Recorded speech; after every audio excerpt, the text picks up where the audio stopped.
जय हिंद। बिहार शिक्षा केंद्र में आप सभी का स्वागत है। आइए आज के क्लास में हम लोग पदार्थों का पृथक्करण से संबंधित एमसीक्यू देखते हैं। और आप सभी यदि हमारे चैनल पर नए हैं तो चैनल को सब्सक्राइब जरूर करें। ठीक है दोस्तों, तो आइए शुरुआत करते हैं।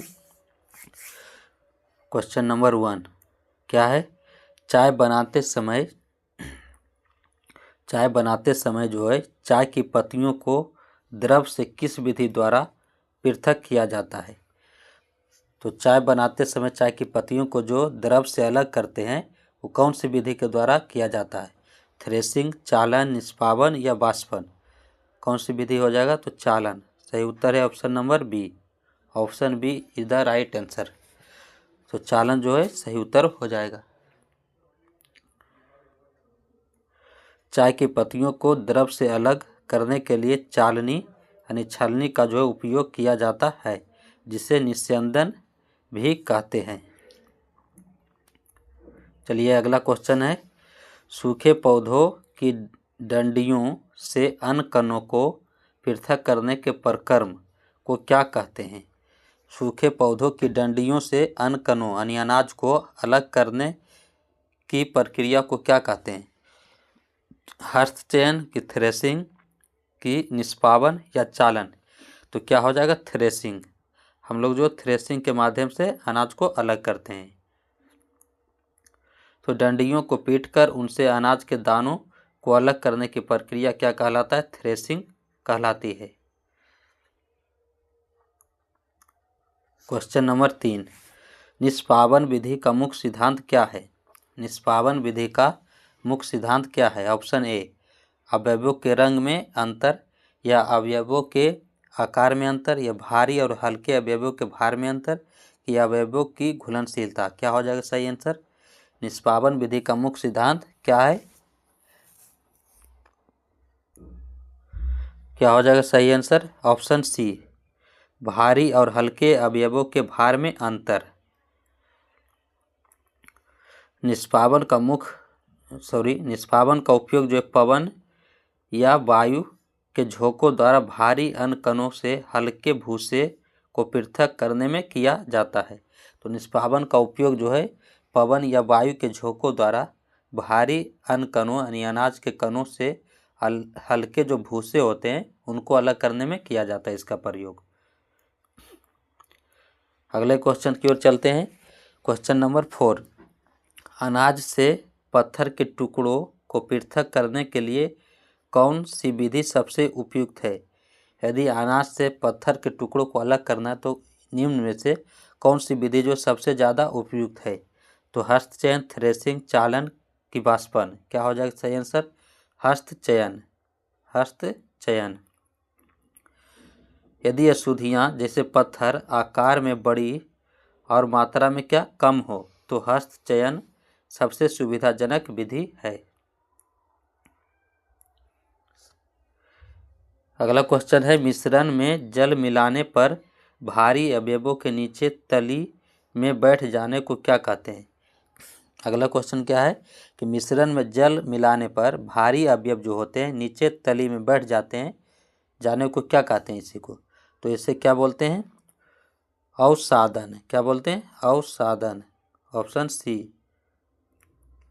तो भारी कणों का बर्तन की तली में बैठना अवसादन कहलाता है। क्या कहलाता है? अवसादन। अवसादित मिश्रण को बिना हिलाए जल को मिट्टी सहित उड़ेलने की क्रिया क्या कहलाती है? यानी अवसादित मिश्रण जो है बिना हिलाए जल को मिट्टी सहित उड़ेलने की क्रिया क्या कहलाती है? तो निस्तारण। क्या कहलाती है? निस्तारण। ऊपर के जल को सावधानीपूर्वक दूसरे बर्तन में डालने की प्रक्रिया क्या कहलाता है? निस्तारण। क्वेश्चन नंबर 7 तेल और जल के मिश्रण को किस विधि द्वारा पृथक किया जा सकता है? तेल और जल के मिश्रण को कौन से विधि द्वारा जो है अलग कर सकते हैं?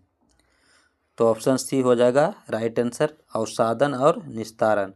अवसादन और निस्तारण के द्वारा। तेल और जल आपस में नहीं मिलते, दो परतें बनाते हैं, यानी तेल और जल जो है आपस में मिश्रित नहीं होते हैं, दो परत बन जाता है। ठीक, तो जिन्हें निस्तारण द्वारा अलग किया जा सकता है। अगला क्वेश्चन है, जल से मिट्टी जैसे अम्लीय अशुद्धियों को दूर करने के लिए किसका उपयोग सबसे प्रभावी है? जल से मिट्टी जैसी अम्लीय अशुद्धियों को दूर करने के लिए जो किसका उपयोग सबसे प्रभावी है? तो ऑप्शन है सूती कपड़ा, छलनी, फिल्टर, पत्र, हस्तचयन। क्या हो जाएगा सही आंसर? तो फिल्टर पत्र हो जाएगा सही आंसर। फिल्टर पत्र में अत्यंत सूक्ष्म छिद्र होते हैं जो बारीक मिट्टी को भी रोक लेते हैं। अगला क्वेश्चन है, जल को वाष्प में बदलने की प्रक्रिया क्या कहलाती है? जल को वाष्प में बदलने की प्रक्रिया क्या कहलाती है? वाष्पीकरण, वाष्पन। Option B is the right answer. तो ऑप्शन बी क्या हो जाएगा? सही आंसर है वाष्पन। जल का वाष्प में परिवर्तन वाष्पन कहलाता है। जल का वाष्प में परिवर्तन वाष्पन कहलाता है, जो निरंतर होने वाली प्रक्रिया है, हमेशा चलता रहता है। समुद्र के जल से नमक प्राप्त करने के लिए किस विधि का उपयोग किया जाता है? समुद्र के जल से नमक प्राप्त करना है तो कौन सी विधि का उपयोग करते हैं? ऑप्शन ए निस्तारण, ऑप्शन बी वाष्पन, option C threshing, option D चालन।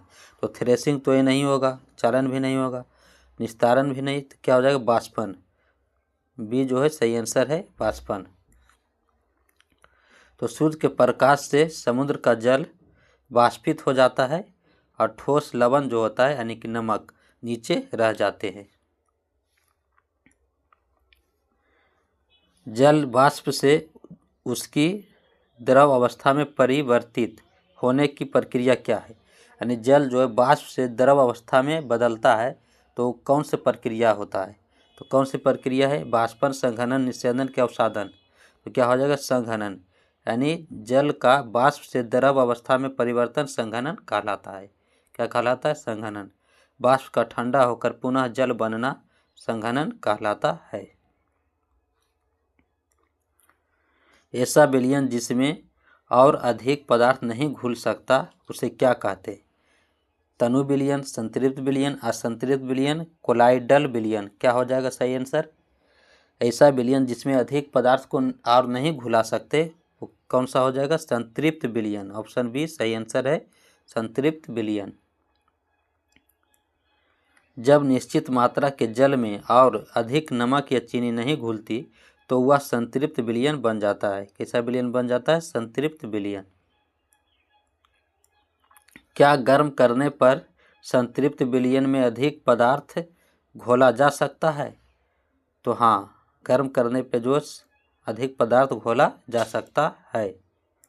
विलयन को गर्म करने पर उसमें पदार्थ की अधिक मात्रा जो है घोली जा सकती है। अगला क्वेश्चन है, दूध से क्रीम या मक्खन निकालने के लिए किस विधि का उपयोग होता है? दूध से क्रीम या मक्खन निकालने के लिए कौन सी विधि का उपयोग करते हैं? तो ऑप्शन ए निष्पावन, ऑप्शन बी मंथन, सी वाष्पन, डी चालन। क्या हो जाएगा सही आंसर? तो ऑप्शन बी हो जाएगा सही आंसर मंथन। मंथन के द्वारा दूध से जो क्रीम और मक्खन निकालते हैं। तो दूध या दही का मंथन करके मक्खन अलग किया जाता है। चलिए अब बताइएगा, पनीर बनाने के लिए दूध में क्या मिलाया जाता है? नमक, चीनी, नींबू का रस, सोडा। क्या मिलाया जाता है? तो हो जाएगा नींबू का रस। पनीर बनाने के लिए दूध में क्या मिलाएंगे? नींबू का रस। नींबू का रस मिलाने से दूध क्या होता है? फटकर पनीर के ठोस कण और द्रव में बदल जाता है। क्वेश्चन नंबर 16, मिश्रण के अवयवों के आकार यानी माप में अंतर होने पर कौन सी विधि प्रयोग की जाती है?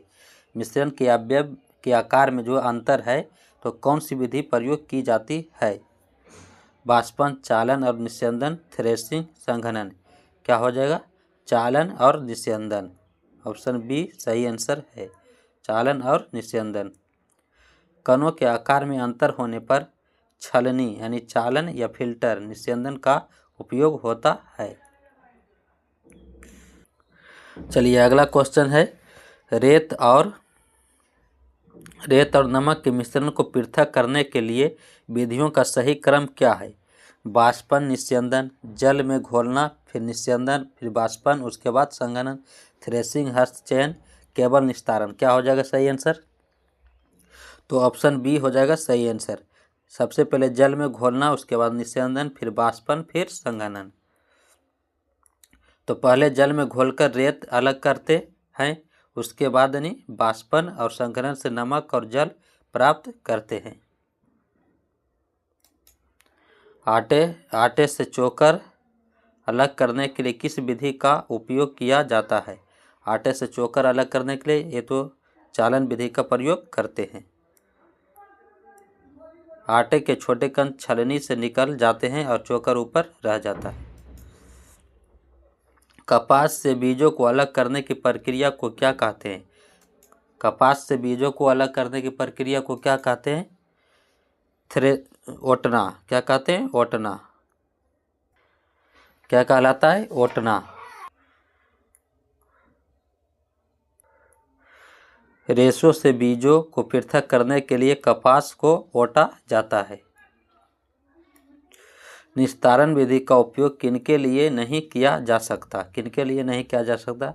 तेल और जल, मिट्टी और जल, नमक और जल, घी और जल। किनके लिए नहीं किया जा सकता? तो सी इज द राइट आंसर।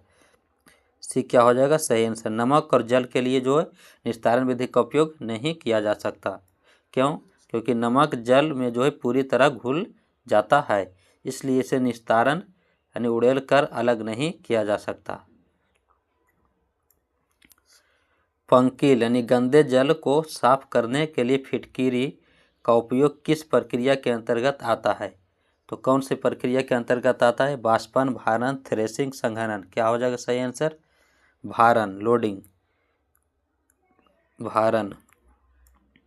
फिटकिरी गंदगी को भारी बनाकर नीचे बैठा देती है, जिसे क्या कहते हैं? भारण कहते हैं। और क्वेश्चन नंबर 22, भवन निर्माण के स्थानों पर रेत से कंकड़ अलग करने के लिए किसका उपयोग होता है? हाथ से बीनना, बड़े बड़े चालन, पंखा, चुंबक। क्या हो जाएगा? बड़े बड़े चालन या छलनी के द्वारा जो है कंकड़ अलग किया जाता है।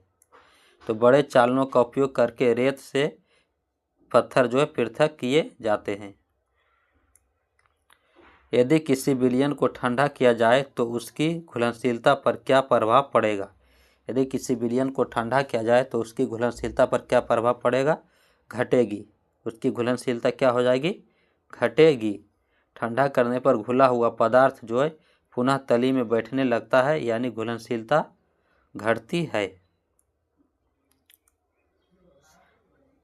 जल विभिन्न पदार्थों की मात्रा को घोलता है, समान कि भिन्न भिन्न, केवल 1 ग्राम कि 0? क्या हो जाएगा सही आंसर?